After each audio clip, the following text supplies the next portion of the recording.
ნაღდი, რაჭული, ლორი, რაჭული გულით შებოლი. შალიკო ბაბუს ჩაშუშულიც გამზადდა, ჩვენი საოჯახო კერძი. სოკე. ნამდვილი რაჭა ერთ თემში.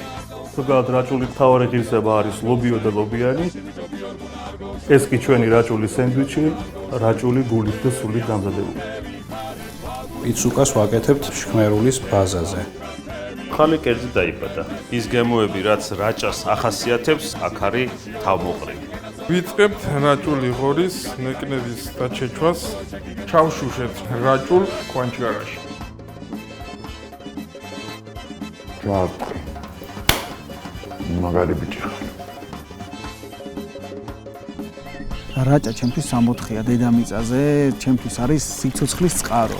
მოკლედ, რაც რაჭას უკავშირდება, ყველაფერი სიყვარული.